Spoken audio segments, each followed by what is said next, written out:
Olá, essa é uma palestra Vértices, Arestas e Faces, gravadas para o ciclo de palestras FAPERJ, pelo INCO, né? Respondendo uma demanda da FAPERJ de que apresentemos matemática acessível e instigante para alunos do ensino médio, ensino básico. Um prazer agradecer a FAPERJ pelo apoio que ela tem me dado nos últimos anos através do cientista da Bolsa Cientista do nosso estado.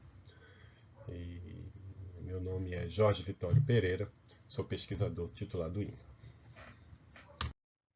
Eu pretendo apresentar um resultado clássico que permite responder essa pergunta bastante ingênua, né? Bastante simples.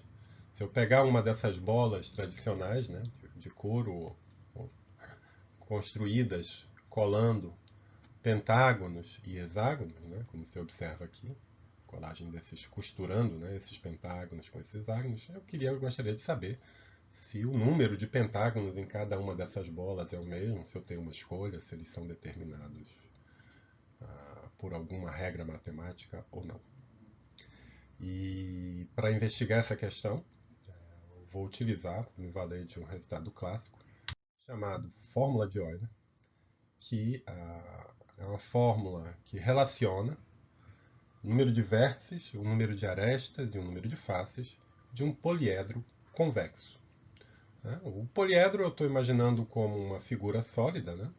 Que a fronteira, que a casca, é formada por uma união de polígonos, e esses polígonos, né, eles são colados, como no caso da bola de futebol, costurados, né, por meio de arestas comuns. A palavra convexo, né, que aparece aqui,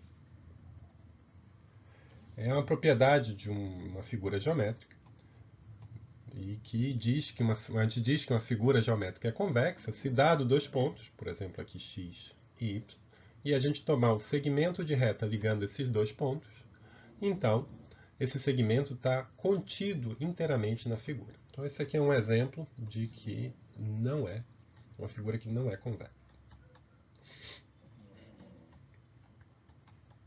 Então a fórmula de Euler nos diz que se eu tomar um poliedro convexo, contar o número de vértices, contar o número de arestas e subtrair do número de vértices, e somar o número de faces ao resultado, vértices menos arestas, a gente vai sempre obter o número 2. É uma fórmula notável, né, surpreendente, mas que vocês podem verificar em quantos exemplos vocês quiserem. E acho interessante ver, por exemplo, aqui nesse selo, né, onde aparece um desenho do Euler, da Leonardo Euler, o autor dessa fórmula, matemático do século XVIII, entre os mais produtivos de todos os tempos, onde você pode ver aqui, ó, no cantinho, a fórmula, né? Vértices menos arestas mais faces igual a 2. Tá bom? Matemáticos não se contentam apenas em saber os fatos, vocês podem se convencer que esse fato é verdade testando em todo e qualquer poliedro convexo que vocês encontrarem no meio do caminho. Os matemáticos gostam de procurar provas, e o mesmo resultado pode ter provas bastante distintas, diferentes, e aqui hoje eu escolhi apresentar uma prova que tem um sabor bastante intuitivo, de um matemático francês chamado Cauchy. Tá certo? E a prova do Cauchy ela procede da seguinte maneira. Você começa com seu poliedro. Tá bom? Então você tire todas as faces e guarde só as arestas. Né? E pense nesse como uma coisa aramada, assim, uma espécie de arame. Agora, você escolhe uma das faces e guarda de lado. Vou guardar essa face para contar depois e começa a deformar esse poliedro, esticando esses arames, que vocês podem pensar que são flexíveis, até obter algo que vai estar completamente plano. É como se eu tirasse essa face e usasse os raios de uma fonte de luz exterior ao meu poliedro para projetar ele no plano. E o que você obtém é algo assim. Então aqui, essa é uma projeção esquemática de um cubo, tá certo? Então se você pensar que você tem essa face extra, que não está aparecendo aqui, porque eu tirei para poder abrir ele no plano, para ajudar a visualizar, pensa que eu tenho um cubo assim, né?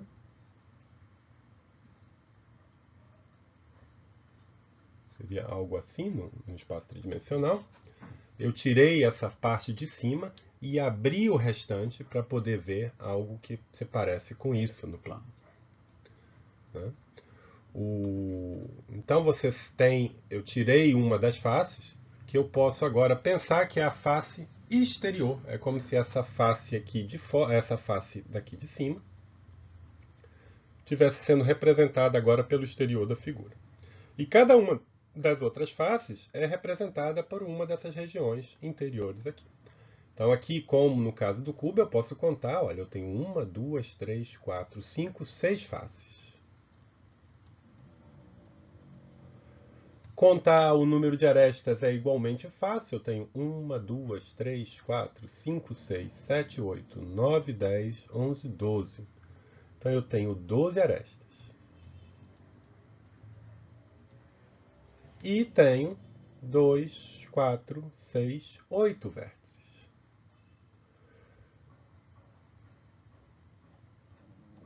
Então, nesse caso, por exemplo, do cubo, a gente pode ver que a soma, né, alternada vai ser exatamente 6 mais 8, 14, menos 12, 2, como a gente já fazia. Agora eu vou usar essa figura para poder explicar o raciocínio geral que o Cauchy utiliza para mostrar o teorema. Então ele faz o seguinte, ele, numa primeira etapa, ele pega então essa projeção, esse modelo do meu poliedro no plano e faz uma série de subdivisões. E o intuito dessas subdivisões é reduzir, transformar o problema num problema onde todas as faces são delimitadas por um triângulo. Tá certo? E para fazer isso, ele vai ter que adicionar várias arestas ao meu modelo. Agora, quando ele faz a adição dessa aresta, o que ele está fazendo? Ele está adicionando, não está mudando o número de vértices, ele está adicionando uma aresta, e ao adicionar uma aresta, ele cria uma face extra. Aqui onde tinha apenas uma face, apareceu mais uma. E note que a soma alternada dessa V menos A mais F, né, fica... Então aqui eu teria que botar um menos, ficaria zero. Então não ficaria alterado. Então, se o teorema é verdade antes de adicionar para o modelo onde eu não adicionei essas arestas, ele é verdade também após adicionar as arestas. E depois, ele, numa segunda etapa, ele vai fazer o processo inverso. Ele vai retirar uma aresta. E vai retirar sempre uma aresta do bordo exterior. Tá certo? Uma aresta onde toca o complementar dessa região limitada pelos meus segmentos. Então, ao fazer isso, o que ele está fazendo? Eu tinha aqui essa aresta, ela está ligando dois vértices que eu não vou apagar. Vou apenas tirar a aresta fora. Mas ao tirar essa aresta, então aqui, fazendo a mesma coisa, o número de vértices fica inalterado, o número de arestas é menos 1, e ao fazer isso, o que ele está fazendo? Ele está unindo essa face com a face exterior. Portanto, o número de faces está diminuindo de 1. Onde eu tinha duas, a face exterior, né, e a face interior aumentou em 1. Então, fazendo a soma alternada, a gente fica com 0, mais 1, menos 1, que também é 0. Posso chegar numa situação onde seja necessário apagar um vértice. Tá bom? Agora, quando eu fizer retirar esse vértice fora, eu vou também ter que retirar duas arestas. E ao fazer isso, eu tinha a face exterior e a face delimitada pelo triângulo, né, que era formado por esse vértice, as arestas que partiam dele, que vai ser unida à face exterior. Então aqui também eu tenho uma diminuição de 1 do número de faces. Tá certo? E dessa maneira, você tem então que o número, a soma alternada, também fica inalterada. Tá bom? Fazendo essa construção, você reduz o problema à situação final, onde eu tenho apenas um triângulo, onde o número de vértices é 3, o número de arestas também é 3, e o número de faces é 2. Lembra que uma das faces é a face exterior. Então, quando eu faço a soma alternada, a gente obtém 2, como queria. Essa é a demonstração do Cauchy, dessa bela fórmula do Leonard Euler. Bom, vamos utilizar essa fórmula, né? V menos A mais F igual a 2, vértices menos arestas mais face igual a 2, para investigar algumas questões, para pensar sobre elas. Né? E acho que não tem nenhuma dúvida, né, sobre o conceito, né, de polígonos regulares. Né? Então, são polígonos, são regiões do plano delimitadas por segmentos, onde todos os segmentos têm o mesmo comprimento e todos os ângulos são iguais. Então, aqui eu tenho um polígono regular, que seria o triângulo equilátero, depois um quadrilátero, né, um quadrado, pentágono, hexágono. Eu acho que aqui é um. Vamos ver, 1, 2, 3, 4, 5, 6, 7. Um heptágono, octógono e por aí vai. Então não tem, para dado qualquer número, n maior ou igual que 3, eu tenho um polígono regular com n lados. Isso não tem nenhuma dificuldade. Agora, a gente pode também pensar se existem análogos desse objeto, dos polígonos regulares, em dimensão 3. O que seria então? Seria um poliedro formado por uma união de faces, todas de mesma pinta, todas do mesmo polígono, com o mesmo número de lados, e também cujo em torno de cada vértice seria essencialmente igual. Para ser um pouco mais preciso, a gente pode usar essa terminologia dos gregos, né? Polígono regular, figura planar e convexa, com todos os lados iguais e todos os ângulos iguais. E um poliedro regular, figura espacial e convexa, com todas as faces iguais a um certo polígono regular e com o mesmo número de faces em torno de cada um de seus vértices. Então, os clássicos, né, os gregos, já conheciam vários desses poliedros regulares. Então, aqui está a representação de alguns deles, né, o dodecaedro, o octaedro, o tetraedro, o cubo e o icosaedro. Que é meio que uma provocação, os alquimistas e a existência desses 5 poliedros regulares sempre fascinou a humanidade, né? E acreditava-se que havia uma relação entre os elementos, né, da natureza, fogo, água, terra, ar, com esses poliedros, né? O dodecaedro guardando um espaço especial entre eles.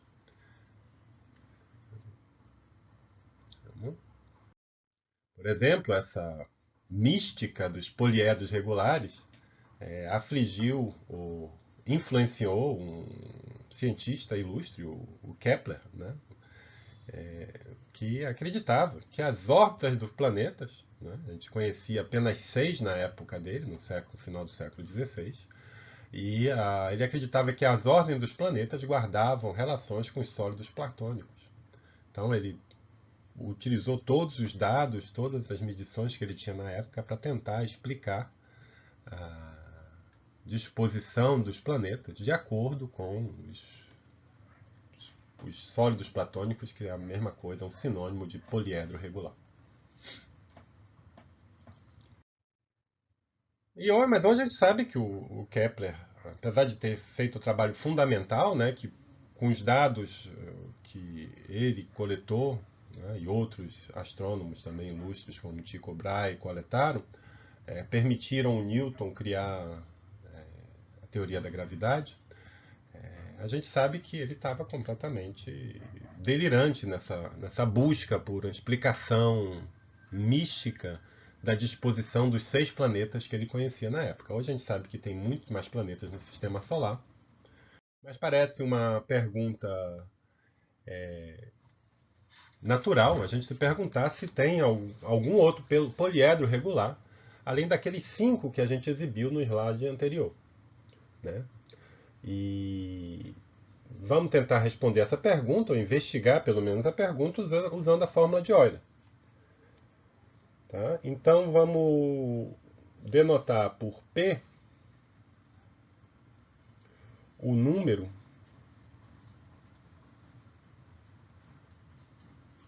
de lados em cada face do meu polígono regular. E vamos denotar por Q o número de arestas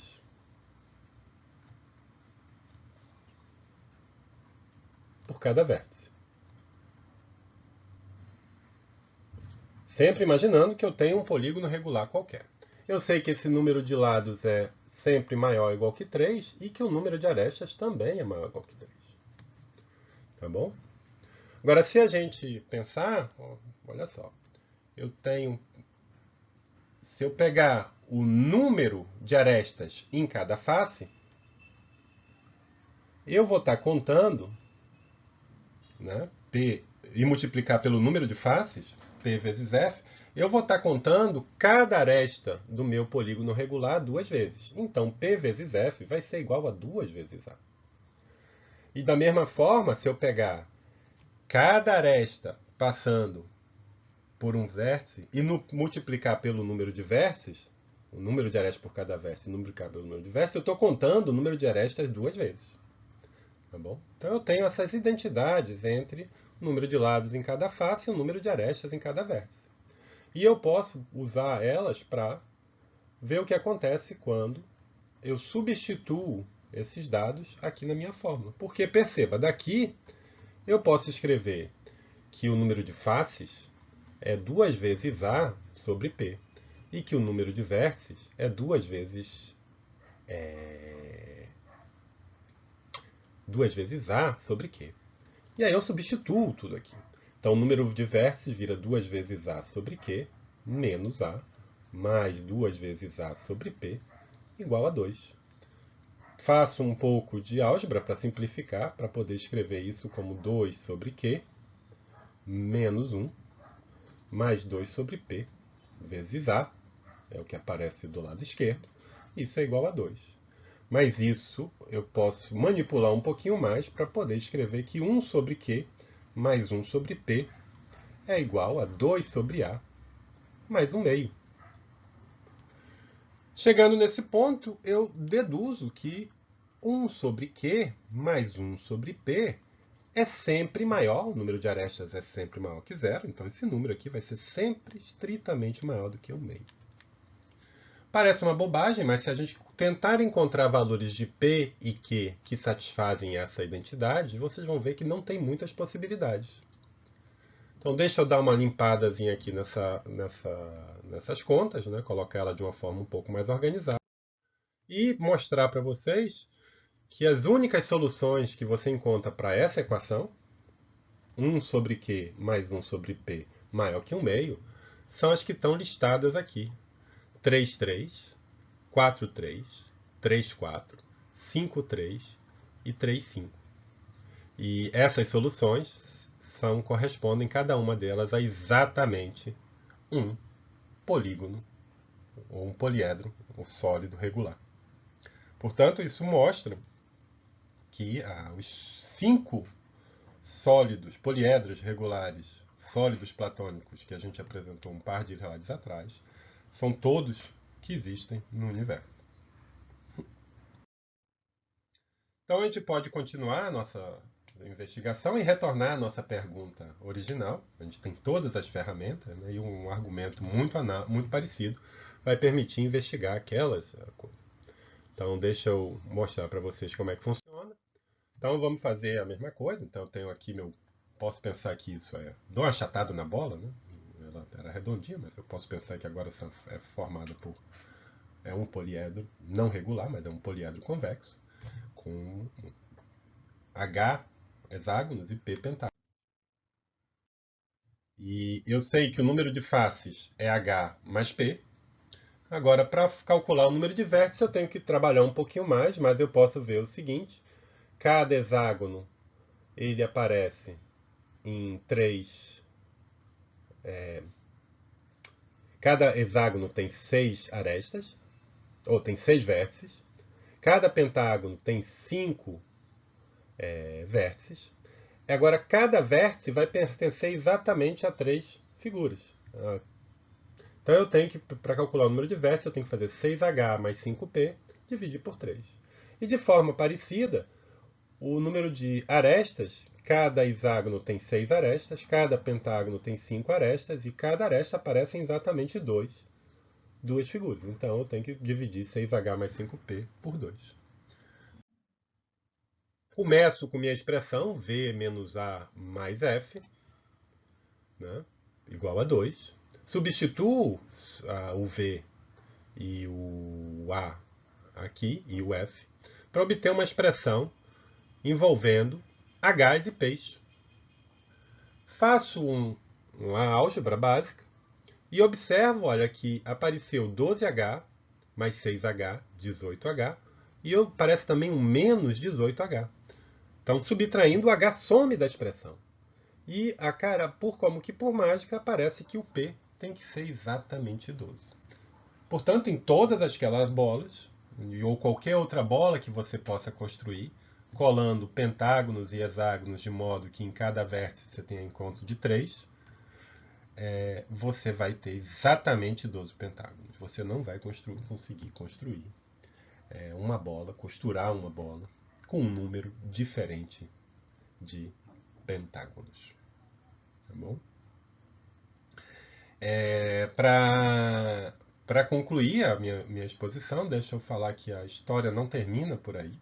Os matemáticos eles buscam padrões, né? Então isso é um dos exemplos onde aparecem padrões, onde figuras com regularidade, como os poliedros regulares, acabam sendo completamente classificadas e entendidas, e você pode tentar imaginar o que seria o análogo de um poliedro regular em dimensões superiores.